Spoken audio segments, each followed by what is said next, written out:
Coach, first of all, thanks so much for joining us. I figured we would start in the obvious place, which is the dominance of your defense. Right now, you guys are first in the country per Ken Palm. This would be third year in a row you've been top three, fifth year in a row you've been top five. And then Wednesday night at West Virginia, uh, I think this was a Jeff Borzello tweet. I want to give him credit. They scored 49 points despite the fact that they shot 57% from the floor in the second half. I think had more transition points, had more free throw attempts. How do you build a defensive system that can accomplish that type of counterintuitive feats? The way I've always looked at defense, Adam, is a culmination of guarding multiple actions, whether it's a middle pick and roll, slot pick and roll, side pick and roll, step up, screen in the slot, pin downs, flares, cross screens, big little, little big, post ups. We teach our defense. We just start by guarding a certain action, and we start with pick and roll defense, and then we kind of graduate from there, and then eventually we start putting it together, and then the last thing is defensive rebounding. I think of all the things we did last night, keeping them from getting second and third chance points. Of course, that's really important for us. That's probably why we won the game last night. We were able to get our misses, a lot of our misses down the stretch, and turn them either into points or longer possessions. But defense for us is every year is different because your roster is different. We had Jarris Walker as a true freshman who started every game. But we've always had older guys like Dejan Giroux, Galen Robinson, Corey Davis, Marcus Sasser, Jamal Shedd. We've been very fortunate that our kids have stayed for 4 years, 5 years. Of course, we're in COVID. Some, like J1's been here 6. But, when you recruit high character guys, really, really good guys, you can lose with them and win with them. And I think that's important to do, because your character is going to get tested, especially after losing a game. We started the year off, we lost 3 out of our top 7, our first 7. And, from there, we came home and put together a plan that was based on improving the areas we weren't very good at. And those next few practices, I could tell this team had it, because they were a great practice team. But everything we do is planned. We have a great staff here that really helps me a lot. So it's been fun watching all the teams, form their own identity, because they're all different in their own way. I do want to get into your staff a little bit in a moment, but you alluded to something earlier there, just with the construction of your roster. It seems like, from a recruiting perspective, whether it's high school or the portal, we're starting to see or maybe we have seen an emphasis in these really long 6'7" type forwards. How important, if at all, is that archetype to your defensive philosophy and execution? Yeah. Well, we've always had one or two. It's big. We don't. I don't think I've ever had a 7-footer or 6'11" guy. JoJo Tugler is I think barely 6'8", but he has a 6.5 wingspan. Javier Francis is right at 6'8", and he has a 7'5" wingspan. Juwan Roberts is about 6'7.5", and his is probably 7'3" or 7'4". But going all the way back to Josh Carlton and Fabian White, Justin Gorham, Devin Davis. We've always had, I guess, shorter but really long athletic guys that the terminology we use on defense. For instance, we get to the line of scrimmage and stop the ball, and we assign the roller to whatever side the one side or two sides on. Everybody has a role. But you can convince your team that it takes 5 people to guard the ball. Most teams, when they run an action, have some kind of false action going on outside of whatever it is they're trying to do. But stand away from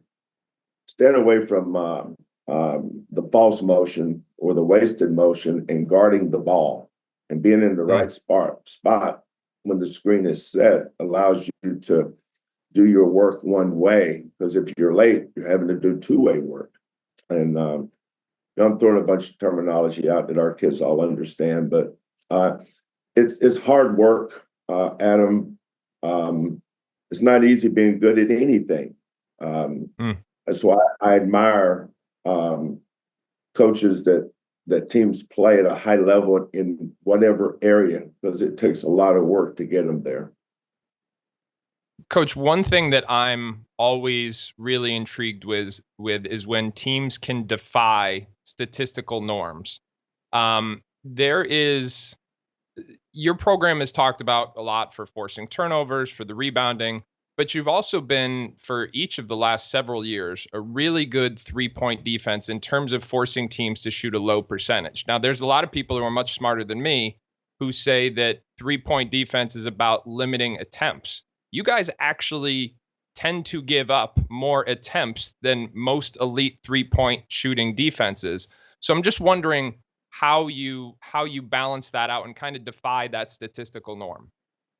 Yeah, that's a great observation and also a great question. It is one of the first things that we emphasize and teach, because once you decide what it is you want your defense to be able to do, especially if you're a team that tries to keep the ball out of the paint, for instance.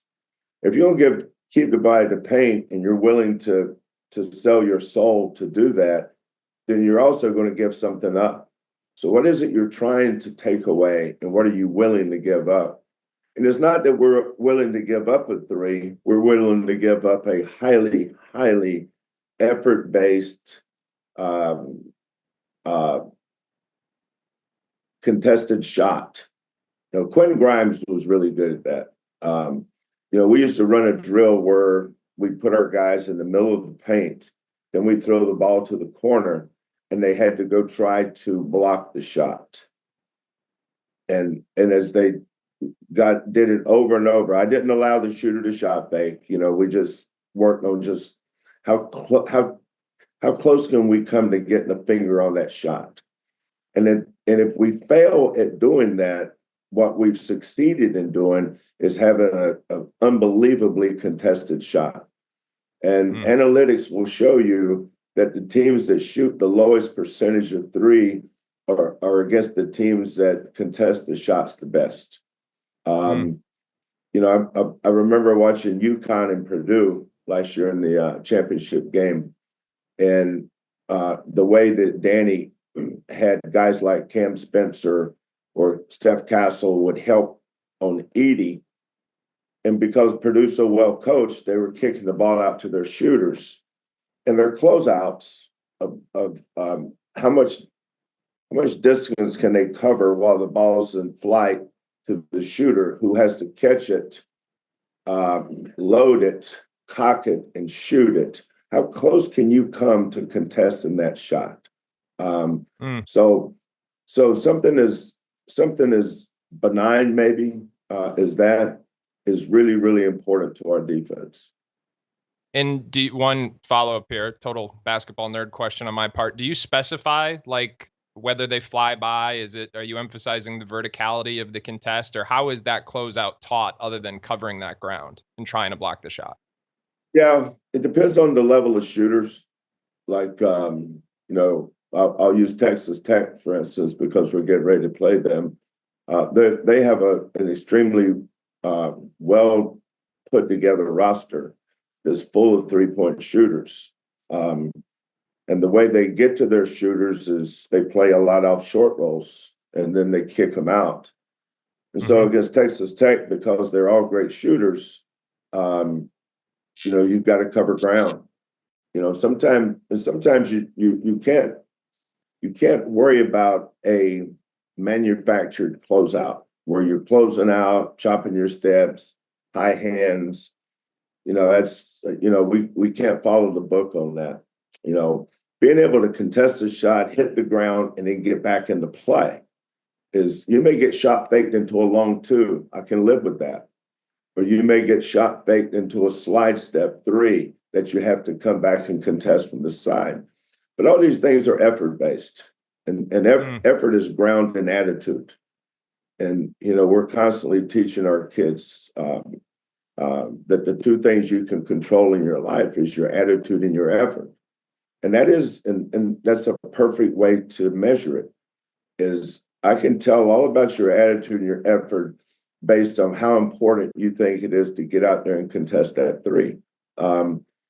We've had teams have good shooting nights against us. And sometimes you got to hope they miss.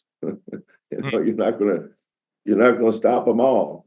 But you at least give yourself a better chance if you have a way to measure effort and attitude as it relates to individual efforts, whether it's closing out or blocking out or sprinting back in transition, making sure that we're pointing and hollering at the man we have, so two guys will never guard one.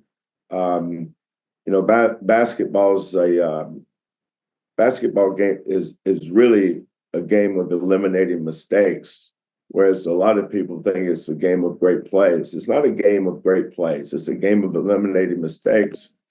And if you're a team that can take losing out of the equation and keep winning in the equation by being really, really good at the little things, it just gives you a better chance to win. Doesn't guarantee that you're going to win, but it does give you a better chance.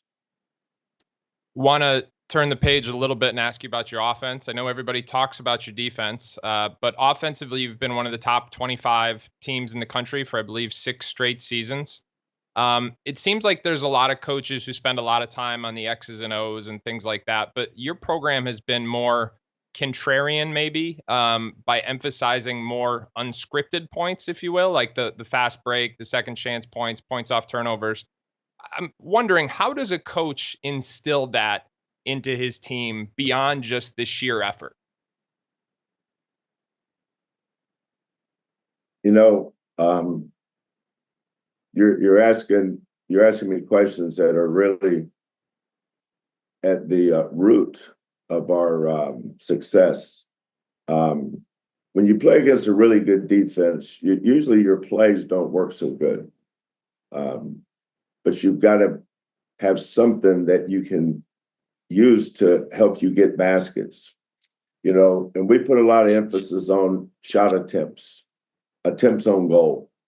How do we get 10 to 15 more shot attempts a game than the team we're playing? Well, one of them is you start with don't turn the ball over. I think going into last night, we were at 8.7 turnovers a game. I might be off a decimal point here and there. But I think, we're less than 9, 8 something. And then second chance shots. West Virginia came back on us last night. And I think the thing that once we weathered the storm and we got back into running our stuff, it became the culture that we've established here is built around offensive rebounding or keeping balls alive so another guy can go get it. And so we believe in this theory, Adam. It takes 2 people to get an offensive rebound, one guy to tip it, one guy to get it. And we track tips. We have a goal every game of how many tips we'd like to get. And the more tips we get, the more second chance shots we get. And then we have certain guys that when you get an offensive rebound, you turn to your baseline shoulder, and a guard should be sliding down to that spot so you don't throw it through the middle of the defense where deflections are living. But we get a lot of dagger threes, offensive rebounds and kickouts are daggers for us. So getting extra shots off offensive rebounds, creating more possessions by turning the other team over and you not turning the ball over. has been a pretty good formula for us over the years. You took my question. I was just going to ask you about winning those possession battles. I do have a follow-up question on that because I heard you mention this in a post-game press conference. Ironically, I think LJ mentioned that dagger three last night. What is let me make sure I say this correctly because I haven't heard this terminology before. What is a rebound go? Is that a reference to tipping those balls? Well, every day in practice, we have hustle stats. I'm sure I have one down there from our last practice, but our managers track everything that's emphasized. We track it in practice. Like I'm always on Terrence Arsenault to get more tips. More tips equal more possessions. More possessions give you a better chance to win. So anytime we're in a scrimmage situation, whether it's 3-on-3, 4-on-4, or 5-on-5, we keep track of whether you're going to the boards. Those are rebound goes. Then we keep track of whether you get a hand on the ball with the offensive rebound. Those are called tips. And then if you tip it and somebody gets it, then you get credited for a go and a tip. Now, you can't have any kind of system that's worth its weight in pennies if you don't have an accountability system that goes along with it. So you've got to get to a certain rebound go number based on possessions and shots attempted, and then you have to have X amount of tips. And if you don't, then we hold you accountable in practice with whatever my mood decides that day. Coach, I have another similar question on the offensive end about defying those analytics. We're in an era where vast majority of data-driven teams are all about, rim shots and open threes. You guys take, relative to other high major teams, a lot of dribble jumpers according to the data. And yet you continue to rate so efficiently over in total offense. So again, my question is, how are you able to achieve that what seems counterintuitive? And maybe by extension, is there any correlation between the dribble jumpers and the offensive rebounds? Well, dribble jumpers are usually floaters. Okay. And the best shot to offensive rebound is a floater, because once you get in the paint, you're usually drawing a big to you, which leaves our 4 or a 5 in perfect position to get the missed shot. I'll give you an example. Last year we played at Cincinnati, and Shed went 6 for 25. You can look it up. He missed 19 shots, but all 19 of his misses were twos under the free throw line, which some people say that's not a shot we want. But if you can get inside the paint and get an advantage where you can shoot your floater, we have 2 ways to win. We can make it, which he wasn't that day, or you can get the 5-man to commit to come up and stop you because you're in the paint. They're not just going to stand there and let you go shoot a layup. So someone's going to contest your shot. Whoever man contests the shot is the guy that's in the best position offensive rebound. So we use paint twos to help us offensive rebound, because now the thing about a 3-point shot, and we shoot a lot of threes. I mean, Cryer and Sharp and Uzan, all 3 of those guys are good shooters. Arsenault's okay.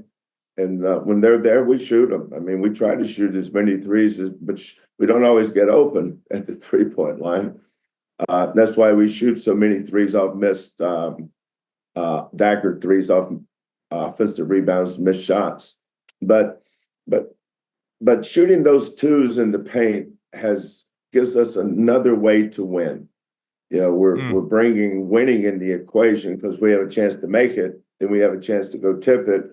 And if we tip it, somebody can get it, put it in, or you can get the rebound, turn around, and throw it out for a 3. So we've made a effort to educate our kids on how it is we want to win. And LJ and Emmanuel and Milos, all 3 have the green light. And Terrence basically has it too. we have four guys that have the green light to shoot three ball. Malik Wilson's more of a mid-range guy, but he's good at it. And just because he's good at it is not a reason for him not to shoot it. If he kept us afloat against Kansas the other night because he made a bunch of those mid-range twos. He's not a good three-point shooter, but he's good at mid-range twos. He can make three. He can make three. It's just not his deal. But everything for us, Adam. At least we try to. I mean, there's a ton of coaches out there way smarter than I am, but I do know how to run our system and how our system measures up. It is what it is, but our kids believe in it. You said unscripted points. We use exactly that term on the board after every game when we go through our analytics. We've had as many as 63 unscripted points this year. The other night against Kansas, I think we had 29. Last night, we had 16 points off second shots. I think we had 6 maybe on fast breaks, and then points off our turnovers. The last time we played West Virginia, we had 25. Last night, not so much. But, teams are always different in their arenas. And then they have a guard that doesn't turn the ball over much and small. And they have a really good coach that runs a really good system over there, too. So, it's hard to win a road game. It's hard to win a game, period. But you give yourself a better chance if your kids believe in what it is you're doing. Coach, I got to ask you this. You have, I know we're in the middle of the season, but you have arguably the best recruiting class coming in yet in your tenure at Houston. I'm sure that's debatable, but 3 top 25 kids, Kingston Flemings, Isaiah Harwell, and Chris Senak. What are your expectations for what those kids can do next season? Well, they're going to have some come to Jesus days in June when they get here. I know that. But the good thing about all 3 of those kids, Kingston, Chris, and Isaiah, is they chose us too. We chose to recruit them, but they had to choose us, and they had to choose us for who we are. They know exactly what it is they're getting into. I encourage kids we're recruiting to come watch us practice, because we're not going to start show pony practice. I mean, our practices are practices. I mean, our kids get after it. They play hard. They compete. Chris and his dad came a lot, see us practice over the last 2 or 3 years. Isaiah was in last year for our Kansas game at home, but he came early because he torn his ACL, so he got to see a few practices. And Kingston came over 3 or 4 times. And I think that's what drew them to us, is that they see this as a place where they can improve and get better. Then they see guys like Jarris Walker and Quentin Grimes, Marcus Sasser, Jamal Shedd, all guys that have been through this system recently and gotten drafted. And that's what they want to do. And it's our responsibility. And I love the challenge of this is developing kids like that. And but it goes down to, there is no progress without a process, and the process is just come with a good attitude every day, give great effort with their skill sets and their talent. There's no reason why all 3 of those guys can't be really good players for us next year, because they're all 3 certainly good enough, and I think they all want to. Coach, my last question, you mentioned Dan Hurley earlier. He was on the show last week, and we were talking about the importance of his family, specifically his wife and his 2 sons, and kind of trying to keep them balanced in what is obviously a high-pressured lifestyle and profession. I know it's hard to separate the 2. You played for your dad, if I'm not mistaken. Your son is an assistant coach. Your daughter is the director of basketball operations, and I've been told that your grandkids are more important than all of them. So why is it so important that you surround yourself with those people on a daily basis? Because those are the ones I trust the most. Those are the ones that will say things to me that I need to hear that maybe other people won't. We talk about ego and being humble a lot, Adam. No matter what you're doing, no matter where you're at, your biggest enemy lives inside you, and that's your ego. And we talk to our kids about the importance of being humble and handling success, and coming in every day with a mindset to learn. If you're always willing to learn or having a desire to learn, now you're coming from a very humble foundation. I learn so much every day, and I give our assistant coaches the freedom to think outside the box when they're coaching their positions. My favorite time every day is from about 9:50 to about 11:20 is when we meet and we sit and bounce ideas off each other. I have one of my video interns. He pulls the best after timeout plays in the NBA last night.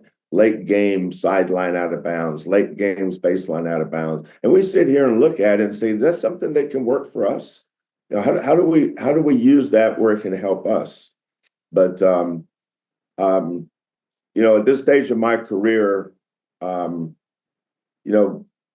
being so blessed, and this is why this is the best job I've ever had, Adam, is my wife and I, we've been married for 45 years. She was